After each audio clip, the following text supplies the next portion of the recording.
Hi guys, this is a review video on Lab 11, the thorax, pleural cavity, and lungs. Let's just get started. So we're looking at the skeletal anatomy of the thorax, the muscles in the thorax, and then looking at the contents of the thoracic cavity, and then looking at the lungs, and it's not too bad. Let's just get to it. So the thorax, we have a couple of key surface anatomy features. First, the jugular notch. These are good for palpating and determining where different structures are. Then we have the sternum, or the sternal angle, also called the angle of Louis, and that shows us where rib 2 is, so that's right here. The nipple on males is between the 4th and 5th intercostal space, and then we have the xiphoid process right at the bottom of the sternum overall.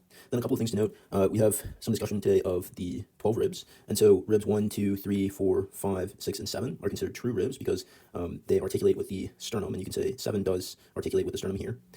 Then ribs 8, 9, 10, and then 11 and 12 are considered false ribs because they connect to cartilage instead of to the sternum.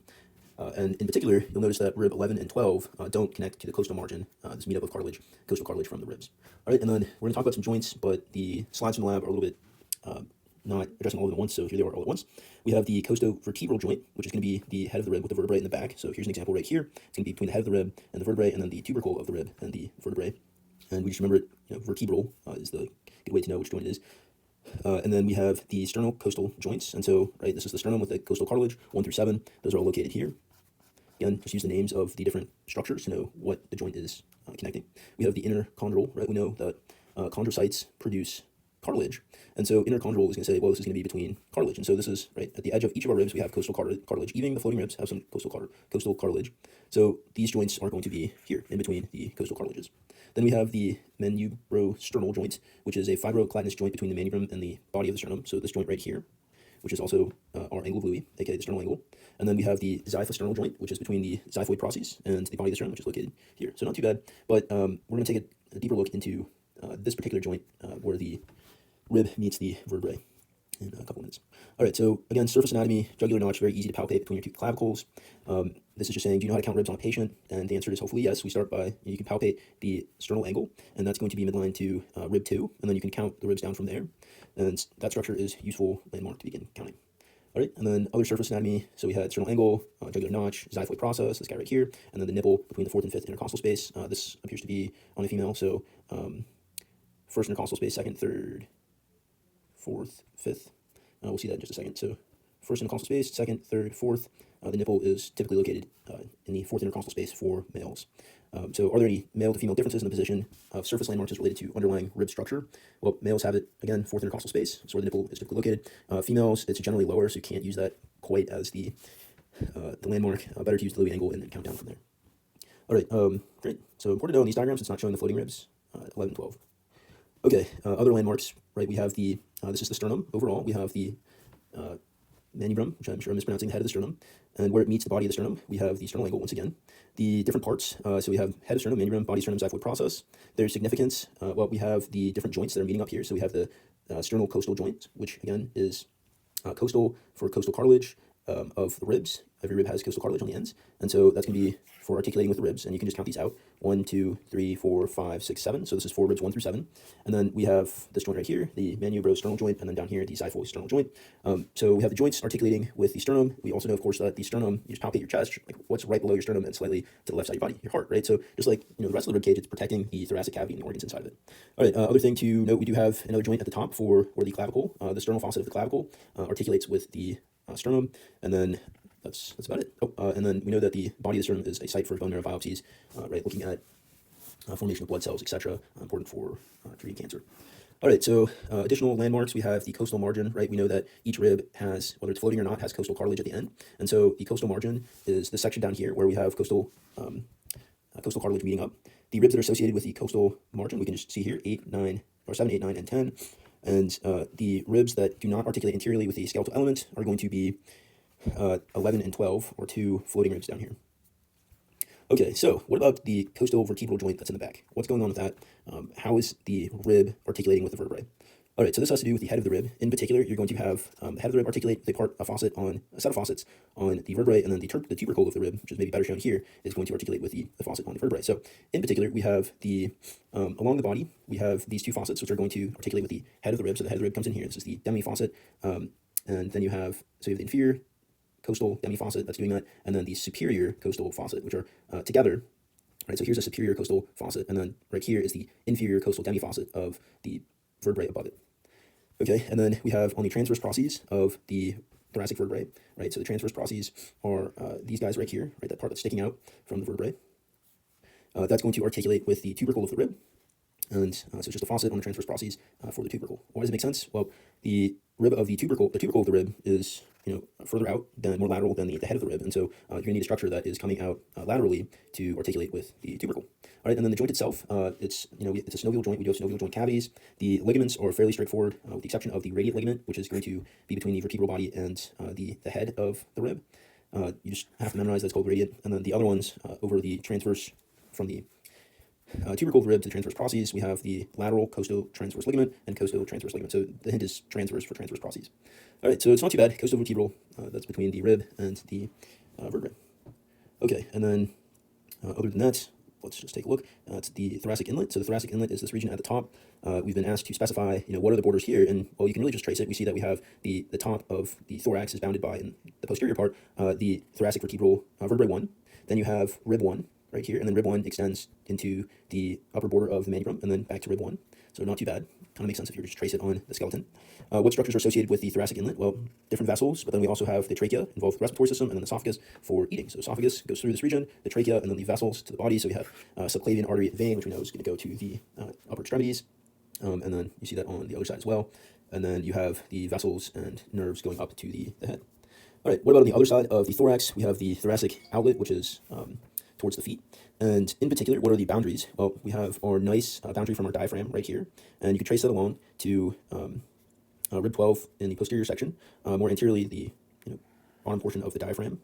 And then we also have in the very back thoracic vertebrae 12, just like we saw here with vertebrae 1, and the edges of the lower 6 ribs, and then right here, the edge of the xyphosternal joint. All right, so edge of lower 6 ribs and xyphosternal joint. And then what structures pass through? We have the inferior vena cava, we have the esophagus going to the stomach, and then we have the descending aorta, which we know is going to become our iliac artery eventually, and then our femoral arteries to go to the legs. All right, so then what muscles are in this region? Well, we have a nice table from the lecture, but I wanted to point them out in the slide that I made before looking at the slide from the lab. So starting with along the spine, we have the subcostal muscles, and you can see that their attachments are superiorly on the underside of the ribs, and then at least that's their origin, and then their insertion is going to be on the superior part of the rib. And so when these contract, you can imagine that it's going to depress the ribs, pull the ribs down. They're innervated by intercostal nerves, and again, this is along in the posterior part of the thorax, but it's on the side of the thoracic cavity, right? It's not along the superficial part of the back, it's in the thoracic cavity itself. All right, we'll take a look at those in just a second. Then we have along we have the manubrium here, so this is on the sternum, the anterior part of the chest. We have the transversus thoracis muscle, and you can see that it has its origins along the internal surface of costal cartilages 2 through 6. So it's attaching to the costal cartilages, and then it's going to, or its origins are on costal cartilages, and then it's inserting into the body of the sternum. Okay, and then when that goes ahead and contracts, it's going to also depress the ribs. You can imagine the ribs coming down like this. Okay, so then that leaves us with our last 3, which are grouped together. These are all intercostal muscles, and we have most exteriorly, most superficially, we have the external intercostal muscle. Again, these are between all of in the intercostal spaces. External elevates. This is the only one that elevates the ribs, and it's going to elevate them in inspiration, breathing inwards. Then deep to that, we have the internal intercostal muscles, and that's going to lower the ribs in expiration, so breathing out. And then even deeper to that, on the inner surface of the thoracic cavity, we have the innermost intercostal muscles. All right, so let's just take a quick look at those on our complete anatomy. All right, so here we have our thorax. We can see that if I zoom in on the back, let me hide the costal cartilages. All right, if I zoom in on the back, right, this is on the inner surface, the surface lining the inside of the thorax. Here we have our subcostal muscles. And if we take a look at their nerves, you can see that we have our intercostal nerves that are going to innervate those. And then same thing with our arteries. It's going to be our intercostal arteries that run with the nerves that innervate that. We'll talk more about that in a bit. All right, but those are running along the back. I also have some extra muscles here, which we are not concerned with at this time. But you can see that they're inside of the thoracic cavity, overall, subcostal muscles right there. Okay, then we have the transversus, oops, I want to select the muscle. All right, we have the transversus thoracis muscle, and you can see that is in the thoracic cavity. It has its origin along the next to the costal margin, and then it's inserting onto the manubrium. You can also see that its arteries are from the intercostal branches of the internal thoracic artery, which we'll get to in a minute, and then its innervation, or it's going to be innervated by the intercostal nerves, the nerves that are running with the intercostal arteries along the inferior border of the ribs. All right, and then last but not least, we have the muscles that are in between the intercostal muscles. So in the intercostal spaces, here we have the external intercostal muscle, Again, nerves are the intercostal nerves, same with the intercostal arteries, we're going to supply that. All right, so that's the outermost layer. Then we have the internal intercostal muscle, and then deep to that, we have the innermost intercostal muscle. All right, and so it's harder to see here, but they don't run, the innermost doesn't run along the entire length of the rib. Let's see if I can get the other ones back. Actually, here, we'll do this. All right, so our external intercostal muscle, you can see, does in fact run along the entire length of the rib. Go ahead and hide that. Then the internal does the same with you have an internal intercostal membrane, and then hide that. We have our innermost is in fact not going all the way to the vertebral column. All right, not too bad. Let's try and hustle some. Okay, so intercostal muscles, basically superior attachment, lower part of the rib, inferior attachment, superior part of the rib below it. And then on the inside surface, we have the innermost intercostal muscles, and then so this is one muscle can be seen on the inside surface of the anterior thoracic wall. So this is the anterior thoracic wall. We have the transversus thoracis, and then the innermost intercostal, and again, they both will work to depress the ribs during inspiration, or excuse me, during expiration. Okay, and then what's the location of the neurovascular structures? We have it in the costal groove on the inferior side of the each rib. We have our costal groove with our intercostal vein, artery, and nerve. All right, so not too bad. Let's move on. Thorax movement is to expand the thoracic cavity in order to allow for inhalation. And so basically, increase the size of the thoracic cavity. The overall movements, we have the elevation of the lateral aspects of the ribs, and then the sternum is going to move forward in inspiration because of this rib elevation. So in the lecture, this was described to us as the ribs are going to, from the side, move upwards, as if the rib looks kind of like a bucket handle, it's going to move upwards during inspiration. And then the pump handle would be right the front of it'd be the sternum, which is going to go up in inspiration as well. And then we have the third part is the diaphragm is going to contract and descend during inspiration. All right, so we already started to touch on the blood vessels. In particular, we are familiar with the idea that each of these muscles is going to have an intercostal artery that's going to supply blood to it. And so basically, where are these vessels that are going in between the ribs? Where are they coming from? And so we were given this diagram in lecture, and there's just so much going on here that it's hard to follow. So I made this little chart on the next page, and we'll try and trace it if we can with the software, but I think it might take too much time. We're going slow already. So starting with the heart, we know that we have blood coming out of the left ventricle into the aortic arch. The aortic arch ends in the descending aorta, but it has a number of branches. In particular, we have the brachiocephalic artery branch, the common carotid, and then basically the exact same thing on the side, the other brachiocephalic. And we have, so this brachiocephalic artery is going to give a number of different branches, but specifically it's going to go to the right subclavian artery, which we know eventually will become the axillary, and the brachial, which is giving our shoulder region. But the right subclavian is going to have a branch that comes off it fairly quickly called the internal thoracic artery. And this one is going to travel behind the sternum with a transverse thoracis muscle, right? This guy right here. So that internal thoracic artery is going to travel along here, and then it's going to give off branches to each of the intercostal spaces. And so we'll see that. So we have the internal thoracic artery coming from the subclavian artery, coming from the brachiocephalic, coming from the aortic arch, which we know comes from the left ventricle. And then this internal thoracic artery is going to give off all those branches to the intercostal spaces, and that's going to be the interior intercostal arteries between the ribs. It's traveling behind the sternum. It will give off, it will end with two different branches. Once it gets towards the xiphoid process, it's going to have the musculophrenic branch and then the superior epigastric branch. Phrenic is going to mean for diaphragm. And then you have the pericardial phrenic branch, which branches off early. This is supplying the thymus and the skin of the chest wall, and it's not shown on the previous page, but it's good to know. And then, so this is anterior thorax, the front, right sternum, front part of the ribs near the costal cartilages of each of the ribs. Then we have the posterior part of the thorax. And so you have the aortic arch, which gave off, our two brachiocephalic branches, and then it also gave off our carotid artery. But if we just continue the aortic arch into the descending aorta, we know that the descending aorta is ultimately going to become, continue down through the thorax, through the abdomen, and then when it gets to the hip region, it's going to become the iliac artery and the femoral artery, and we're familiar with the story. So great, but the descending aorta will have a small branch. The first two intercostal arteries that are posterior for the first two intercostal spaces are going to come directly from the descending aorta, and then going back to the right subclavian artery from the aortic arch, or from the brachiocephalic to the right subclavian. Right subclavian is going to have a branch which will give us the right costal cervical trunk, and then that will give us a branch which is the supreme intercostal artery, and then that will go to the first two posterior intercostal arteries. So instead up here, the descending aorta is giving us all but the first two posterior intercostal arteries. So in the posterior thorax, the descending aorta is giving most of our posterior intercostal arteries. The exception are two that come from a branch off of the right subclavian, which branches the right costal cervical, and then supreme intercostal artery. All right, so yikes, that is a lot, and I'll post this document in our review folder, but we can trace it. We have the aortic arch here, then we have the first part is going to our brachiocephalic, and then that's going to branch and become our right subclavian artery, and it also has our common carotid artery. The right subclavian artery is going to have a number of different branches, but specifically we care about this for the anterior part of the thorax, this one right here. Use black, I think that'll be easier to see. All right, and so that's going to be our internal thoracic artery right here that's traveling on the interior part, the deep part of the sternum, and that's going to give off the anterior intercostal arteries between each rib. Okay, so that is the anterior intercostal arteries that are coming off, going between each rib. And then as this internal thoracic artery we continue to trace down, it will eventually split into the right superior epigastric artery and the musculophrenic artery. Okay, so that's the interior part of the thorax. Then in the posterior side, we said that we basically have the thoracic aorta, aka the descending aorta, right? We trace the aortic arch, and then it continues into the descending aorta, aka the thoracic aorta, and that's going to give us most of our branches of the posterior intercostal arteries. Right, you can see that here. The exception is the very first two arteries are going to come from a different place, which is the right supreme intercostal artery, which is coming from the right costal vertebral trunk. Right, we can trace this, and you can see that it's giving rise to our first two posterior intercostal arteries.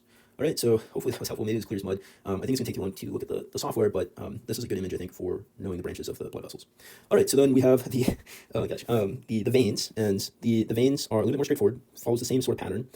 The nice thing is that, for veins, we are talking about bringing blood to the heart, so we kind of go in the reverse direction. We're starting with the posterior intercostal veins, and so that's in the back here, right? So this is a posterior intercostal vein. On the right side, it's going to lead into this vertical vein right here, which we call the azygos vein, right? So on the right side goes to the azygos vein, and then on the left side, you can see that it is leading into two different vertical veins. And so inferiorly, we have the hemizygous vein, and then superiorly, we have the accessory hemizygous vein. And you can see that both of those lead into the azygous vein right here. And then the azygous vein is going to lead into the brachiocephalic vein, which we know is going to lead into the superior vena cava. All right, so hopefully that is a little bit more straightforward than the arteries, but it follows the same sort of logic. We have the anterior part is very similar. We have an internal thoracic vein, which is, I'm going to put it in red here, traveling down the sternum next to the internal thoracic artery. And we have our anterior intercostal veins are going to lead into that, drain into it. So anterior intercostal vein is going to drain into the internal thoracic vein, which is coming upwards here, and then that's going to drain into the brachiocephalic vein here, right? Same place that the posterior part is draining into, and then that's going to drain into the superior vena cava. All right, so not too bad, relatively straightforward. Maybe even easier to see here. We have the intercostals posteriorly, azygos on the right side. On the left side, we have the accessory azygos and the hemiaccessory azygos, and we can see that they're leading into the azygos itself, and then that's leading into the brachiocephalic, which is leading to the superior vena cava, and then, yeah, so not too bad overall. All right, so what about innervation? Innervation, we have spinal nerves coming from each of the vertebrae. Posterior part, aka dorsal part, is going to the skin and muscle of the back. You can see that here. Okay, anterior part is going to become our intercostal nerve, which is running along the intercostal space, but you can also see that it's going to have branches for cutaneous innervation of the skin, and they will also innervate muscles in these regions. We know, of course, the muscles that we talked about, the subcostal muscles in the back, the subcostal muscle in the thoracic cavity in the back, which is the pressing ribs, then we have the transverse thoracis, and then we have the three intercostal muscles, which are going to be innervated by this anterior rami from the spine. All right, what about the dermatomes? All right, well, this is just the exact same. The idea is that it follows along with the nerves, the spinal nerves that are the intercostal anterior rami from the intercostal nerves, and it just follows the ribs. So basically we have rib 2, T2, 3, 4, 5, 6, you just trace them down. And then this question is what nerve or what levels are related to the xiphoid. That's the thoracic T6, and then umbilical cord T10, and then suprapubic right here is T12. All right, pleural cavities. So the pleural cavity is the space between the lungs and the chest wall. In particular, we have a set of connective tissue, the visceral pleura, which covers the surface of the lung, and then we have the parietal pleura, which covers the surface of the thoracic wall. And in between them is the pleural cavity, which is filled with fluid. And so the relation to the mediastinum, well, what is the mediastinum? It's the space that contains the heart right here. The walls of the pleural cavity, superiorly, we have, above the first rib. You can see that if this is the pleura, it extends above the first rib, so don't get stabbed there. Then we have the inferior part on the pleura of the diaphragm. Medially, you have the mediastinum is going to be where the pleural cavity ends, and then laterally, you have the walls of the chest and thorax. All right, pleural reflections are where pleura meets up. And so the idea is that we have visceral pleura, which is this connective tissue that covers the organs. And then we have parietal pleura, which is basically everything else that's lining the structures of the thorax. And so of the parietal pleura, we have basically 4 different ones based on the boundaries is how we name it. So we have the costal pleura, which is along the ribs. Then we have the diaphragmic pleura, which is the pleura that's on the diaphragm. Then we have the mediastinal pleura, which is pleura covering the mediastinum, which is, again, the space for the heart. And then we have the cervical pleura, which is this pleura at the top. And so where these 4 different pleura meet up, you're going to have pleural reflections. We have one down here, the costodiaphragmic recess, right, which is where the costal pleura is meeting up with the diaphragmic pleura. Then we have the costal mediastinal, which is where the costal pleura is meeting up with the mediastinal pleura, and this is below the sternum. All right, so not too bad. And then they wanted us to know, for whatever reason, how to figure out roughly where things are based on chest structures. So can you relate the surface anatomy to lung structure and pleural reflections at different anatomical lines? And so interiorly, we have the costal to mediastinal pleura.